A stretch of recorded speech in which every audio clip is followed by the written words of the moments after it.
Доброго вечера. So, it's that time of year when everybody is making videos with their favorites and least favorites of the year. And me, with the horrible sick voice that I have, I'm going to do the same thing. Alice, you're going to assist? She will. Alright, so I have 11 books this year that I did not particularly enjoy, and that's not that awful, but it's also not that great because I haven't read my 100. I read like 65 books this year. I'm still reading, like the year's not over, so I might get to 70.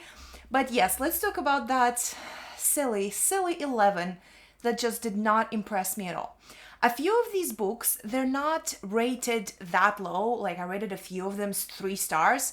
So they're not all the worst. They are just the most disappointing, I suppose.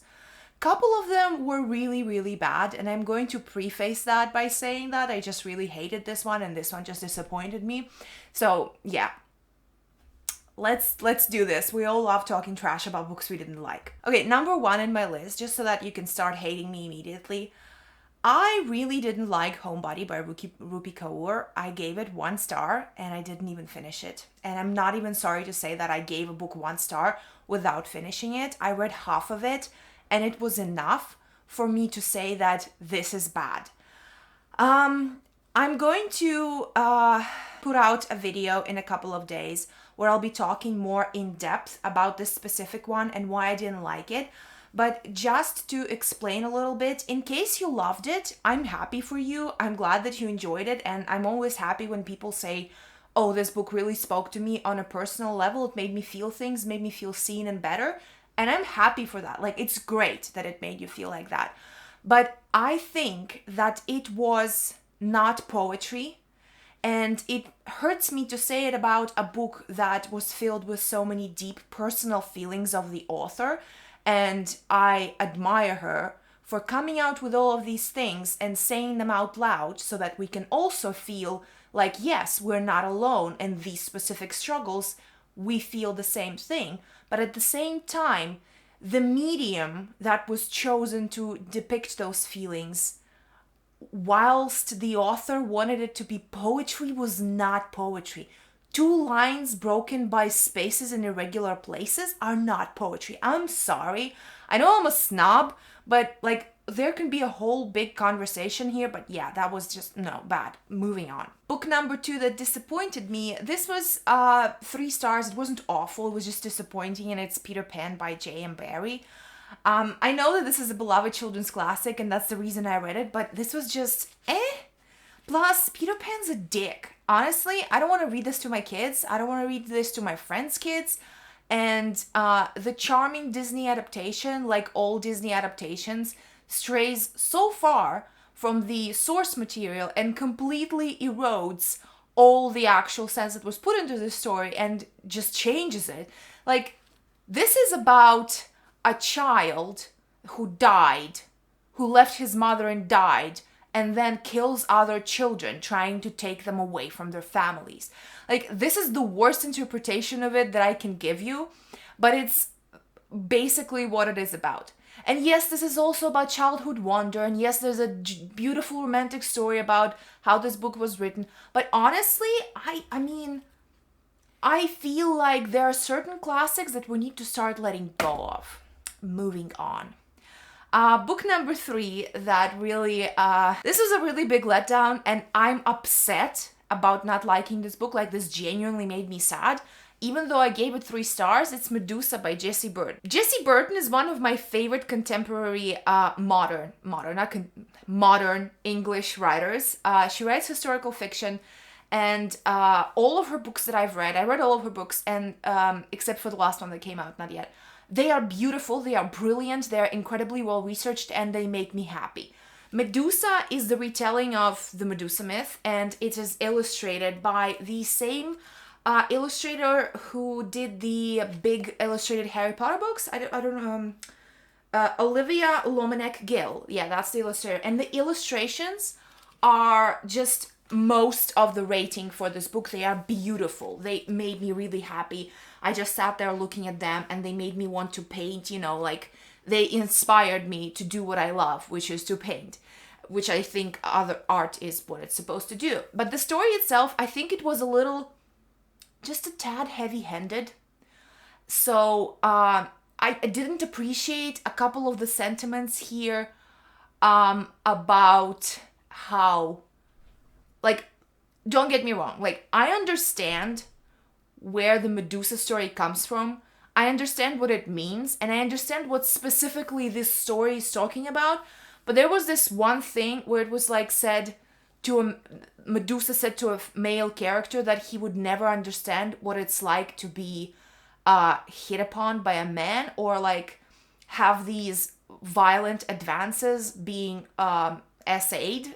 But ancient Greece was all about having relations with young boys, okay? That's not like, that's not, that's not a thing that only women were treated badly in ancient Greece. Yes, in ancient Greece, women were treated badly. That's a thing. That exists. But not, that was not exclusive to women. Like, that just, it was just done heavy-handedly here. Just like a little bit, just because I know a little bit about ancient history. So it was like, I hope no violently opinionated people will come yelling at me for this. I'm ready to have a conversation, because I think that this could be a beautiful book if it was done a little bit differently. Okay, moving on. Thank you for listening to that. Moving on. Book number 4 that I didn't like, and there's that, like, I kind of hate it. I kind of hated it. It's Her Pretty Face by Robin Harding, which was surprising to me because, like, oh, that's not surprising. I mean, you can hate one book from an author and love another, because I kind of liked the arrangement. It was 4 stars, but Her Pretty Face, what the actual fuck? What the hell was that? Okay, so this is a thriller about a woman who is married to this gorgeous, rich, handsome, amazing man, and they have a kid who goes to this really cool private school. And all the moms at the private school are like these mean girls, like all of these like bitchy ladies, that there's a scene where there's some school function. The main character, I don't even remember her name anymore. She goes there and she like stands at the food table, and she's thinking to herself, she's obsessed with her weight. She's a little chubby, and she's obsessed with going to the gym and trying to lose weight constantly because she knows she's got this handsome husband, and she knows that like all the other moms are looking at her and thinking, oh, how did she score a man like that? So she's standing there in front of the food table thinking that she wants some cake, but she cannot eat it because she's not supposed to, like, the extra calories. And then she sees her husband talking to some other mom about something. And this other woman comes up to her and she like starts chatting to her, and she goes, oh, look at your husband and that other lady talking. Oh, they look so good together. And like kind of to herself, but that's so that she would hear, she goes, too bad he's married. They'd be so cool together. And that's awful, but also she immediately like, yes, that's because I'm fat. And then she eats the cake and she feels bad about it. And that was like 70% of the book. What was that to do with the thriller aspect of it? The thriller aspect of it, first of all, the thriller aspect of it was kind of like A Simple Favor, which was a clusterfuck on its own, which was a bad book. But this was just basically the same thing. And with all of this stupid fat phobia added on top, why do we need that? Why did it, like, if it was a book specifically about these struggles, then okay, like something to do with the plot, but it had literally nothing to do with the plot. She was just constantly thinking about it, and people were like constantly degrading her for it, and she was degrading herself for it. Like, that's not a healthy attitude, and I know that. Why do you give that to the main character when it has nothing to do with the plot? Not a thing. So yeah, I gave it 2 stars, and honestly, the more I talk about it, I bitched about this book in some other video as well, like the more I want to give it 1 star, and I think I'm going to degrade it to 1 star, because that book, like, does not deserve anything. I'm sorry, Robin Harding, but like, what the fuck happened? The arrangement was so fun. What is this? Next one is, number 5 is My Heart is a Chainsaw by Grady Hendrix. Is that who wrote it? I meant Stephen Graham Jones, I'm sorry. Honestly, it was such a mess. Like, And when I finished it, I went on Goodreads to mark it as read, and I saw that it was the first in the series. Stop it. Stop putting your face in my face. I'm talking to the people on the internet, okay? I saw that it was number 1 in the series, and no way am I reading the rest of that. What the hell? Like, what is even going to happen in the rest of those books? So basically, it's a horror thriller book about this girl, Jade. Her name is Jade. She's 17 years old. She lives in this little town. She's half Native American. Her dad is a piece of shit. Her mom's somewhere, and she doesn't live with her for some reason. And she's obsessed with slasher movies. And that's like her whole personality. 90% of the book, I'm not even exaggerating, like all she thinks about and all she talks about, every single character she meets, she info dumps on them about slasher movies. And the plot starts to happen when she thinks that a final girl moved into their town and then the slasher is gonna happen. And then there's like these town legends and stuff like that. And when the actual plot starts to happen, it's so stupid. Like, it doesn't make any sense. And it's like, it's just this, this piano in the bushes just comes out of fucking nowhere. And it's like, I guess if you like slashers, if you really love slashers, it might be fun for you. But I'm not a fan of the slasher genre because I think it's a waste of time. And it was just like, I feel like even if I love slashers, I'm not gonna wanna info dump of all the things that I already know as this girl's inner monologue. I really like art. And if I read a book about a character who really likes art and just constantly thinks about all the facts that I already know in a really boring way, I don't think that'd be fun for me. So it was 1 star. It was boring. And the plot, like, everybody keeps saying that Grady Hendrix writes the best books, but like, what the hell? That was a mess. So yeah, I don't think I'm gonna read another one by him. I don't. That was just such a letdown. Maybe I will. I don't know. I mean, I like to torture myself, so why not give it another go? Okay, so next one, number 6 that I didn't really like. It was Ragtime by E.L. Doctorow. This was kind of sad for me as well, because I really wanted to read this for such a long time, and I wanted to be impressed by it because it's a dazzling, fabulous, a bombshell of a novel apparently, and a masterpiece, and everybody in the world loves this. E.L. Doctorow seemed like a really interesting man to me. He's died already. I watched a lot of interviews with him on YouTube, and he seems just like this really calm, collected, interesting man. I feel like he would be interesting to have tea with, and just talk about like art, literature, and just like things, just dogs. But this was kind of, I think this was just the way it was written was my problem. The plot itself was okay, like there's nothing that interesting happens. It's just a story of these couple different families in kind of interconnected with famous people inserted here as characters, like Houdini is here. And it was okay, but it was written kind of like, look, there's like almost not a single space. It's just paragraph, paragraph, paragraph. And the dialogue is not formatted as dialogue. It's just like this. And then comma, he said. So sometimes you're not even aware that it's dialogue. It's kind of like a stream of consciousness. So this was like reading Ulysses for me again. And I didn't like Ulysses. I mean, I'm not one of those people that reads it for fun.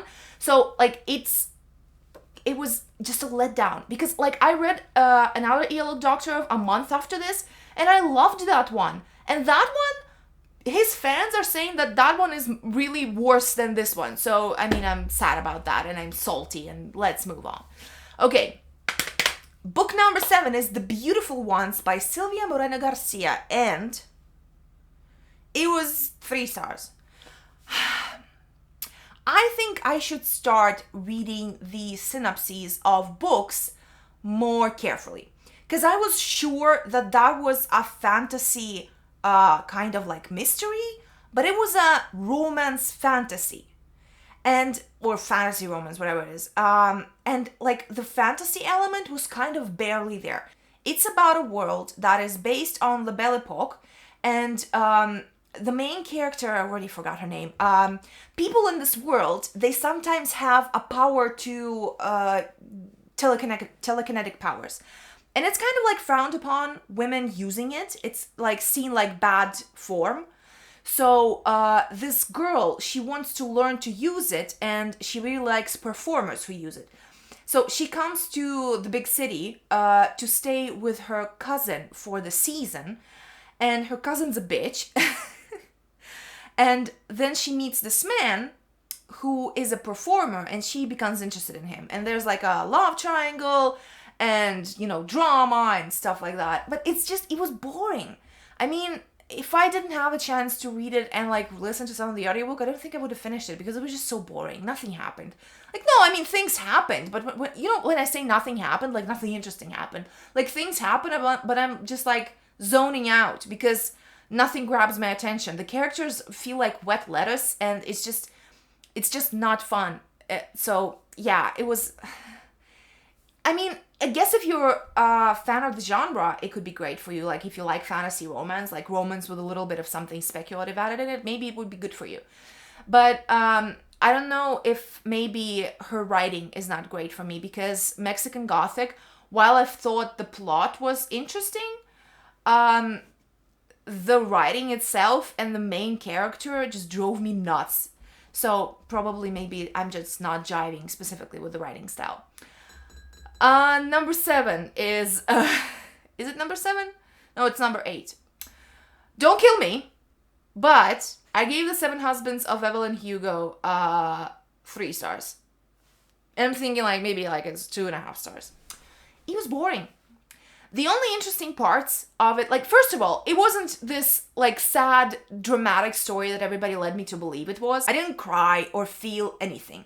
The most interesting parts for me were which was strange for me because like I don't normally like stories about famous people, but I noticed a thing that I like books about old Hollywood, because whenever I read a few of them for some reason, and I enjoyed every single one.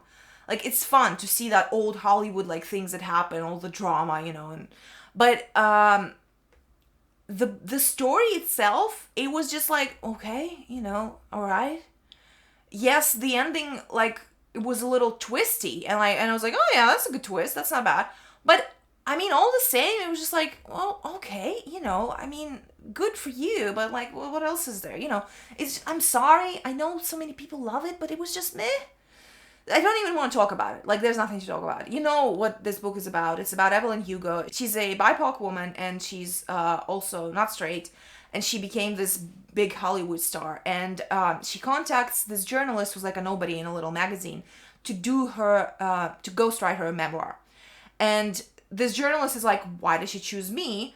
And then there's some big mystery about, like, what is she going to tell her, and why did she choose Monique as well? So, like, the mystery aspect kept me kind of interested, sort of, but I was also like, just like, when is this gonna end? So, yeah, I'm sorry. And, okay, moving on. Book number 9, that was a real letdown, and I don't even remember, I feel like I gave it 2 stars, but now that I'm thinking about it, I'm like, it's 1 star. And it was Sawkill Girls by Claire Legrand? I want to say Claire Legrand. If not, I'm sorry. I'm going to put the right author here. So, it was one of those books, like, I need to stop reading young adult literature. It just doesn't mesh with me. So, I don't know. No, I mean, I like some young adult. There were some young adult things that I liked, and some that I really liked. So, I guess I'm going to keep reading the things that I feel like I'm interested in to find some good ones. But this one was just, I thought it was going to be great because people kept saying it's great. And it's a story, it's like inspired by Lord of the Flies. And I guess that should have been my first red flag because I despise Lord of the Flies. And I read it and it was boring and it didn't make any sense. And there were a few things in it. Like, there's a scene where the main character, like, not to spoil anything, the main character finds something and it's made out as to be this mysterious, important thing. And then it's never mentioned again in the book. Like, not even once. And that thing that she finds is clearly connected to what happens at the end of the book, but it's never mentioned again. And there were a lot of moments like that. So basically what happens, it's this island where there's a private school for girls, and at some point some kind of virus broke out on the island, and all of these girls, they started mutating, which is what sounded really interesting to me. Like, one of these girls, her arm is coated with like metal spikes. This other girl glows. The main character, like, there's something in her eye, like she has an eye patch because like something is growing out of her eye and she's not sure like what it is yet. And there's like stuff like that with a lot of, all of these girls, they have some kind of mutation. And they get like food drops by boat and they're trying to figure out what's going on. So like the ending was unsatisfying, and I know that that's why a lot of people hated it, because it was very open-ended. I don't mind that at all. Like, the fact that it was open-ended was the thing that didn't bother me at all. What bothered me, that the relationships were sucked out of a finger. Like, they would, like, there's no chemistry between the characters. Just none. A lot of these things, they don't make any sense. Like what I mentioned, she finds something, it's clearly important, and then it's never mentioned again. And stuff like that. So it was just, I think it's just overhyped and it's not deserving of any praise that it's gotten. I'm sorry. Okay, number 10 is another 3-star. Is The Hitchhiker's Guide to the Galaxy by, I don't even remember, what's his name? Adam something or Adams. I don't know. I don't even remember. How can I not remember who wrote The Hitchhiker's Guide to the Galaxy? I don't know. I'm so dumb when I'm sick. Okay, so if there didn't exist an audiobook narrated by Stephen Fry, who's my favorite human being, I wouldn't have been able to finish this book on my own, because it's boring. Like, yeah, I think I say that a lot about a lot of books that I despise, that they're boring. And the fun thing is that a lot of the books that I love, people say they're boring. Huh. Okay. Yeah, I mean, The Hitchhiker's Guide to the Galaxy is just boring. Nothing interesting happens. And honestly, the movie's better, and I don't even think the movie's that good. So it's about this guy who's like a nobody, and his house gets demolished because there's gonna be like a galactic road paved there, and then the Earth is supposed to be demolished. I cannot even tell you what it's about. Like, that's how much bored I was. So yeah. And the last one is one that really hurts me. It really hurts me. And it's The Paris Apartment by Lucy Foley. I gave it 3 stars, and honestly, I think I should have given it 2 stars, but I just couldn't bring myself, because Lucy Foley wrote my favorite thriller of all time, which is The Guest List, and it's so good.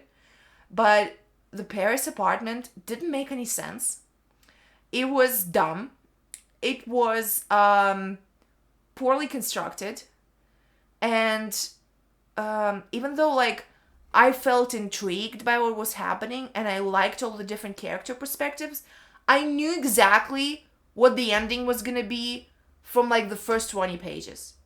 And that's not always a bad thing, because multiple times I've enjoyed a book where I've predicted the ending every single twist.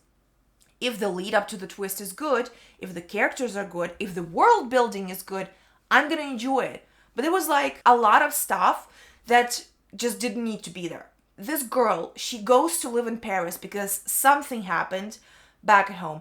Never mentioned what happened back at home. Like, it doesn't matter. Something happened, she needs to get away. She comes to Paris to stay with her brother, who is renting this apartment. And when she gets there, he's supposed to meet her, but he's not there. So she starts to look for him and ask all of these people, other people that live in the apartment building, and they're all kind of weird and sketchy, and they all have their secrets. There was a moment when she is with some guy in the streets of Paris coming home from somewhere, and there are riots in Paris, and she gets lost in the crowd, and it's never mentioned what are the riots for, who's rioting, why, like, what is the meaning of this? What is the point of putting these riots there? Just so that she can get lost in the streets? She couldn't have just gotten lost because she's not from Paris? Like, or, there's like, I don't know, a meeting or like a party outside. Like, why did it need to be a rally? Something that's emotionally, socially charged. It's never mentioned what it's for and why was it there. It's just unnecessary. Like, take it away and nothing's gonna change. So there were a lot of moments like that, and the ending was okay. I was like, yeah, okay, I'm glad that this happened at the end, but at the same time, it was just boring, and I'm so sad about this, because I was waiting for this book for 2 years. Like, the second I knew that she was coming out with another thriller, I like put it on my to read, and I didn't even know, there was no cover, no name, no nothing, and I was so disappointed. And like, I know that the author doesn't owe me anything, like, it's not the author's fault, this is just not for me. I know that there are some people that really love this book, but I was just so sad, because The Hunting Party and The Guest List are so good. So yeah, that's my little sadness list. I hope that in the next reading year, I'm not gonna have any of these books at all. Like, I'm gonna have all great reads. And you please tell me, what horrible books have you read this year? And if you've read any of these that I mentioned and what you thought of them. And like, please, if you love any of these books, like, let's be friends still, you know, like, I don't, like, sometimes I'll listen to people dump on books that I really love, and I'm like, yeah, fair point, you know, everybody likes their own thing. So, thank you for watching, and I hope you're having a good lead up to Christmas. I will see you soon. Slava Ukraini!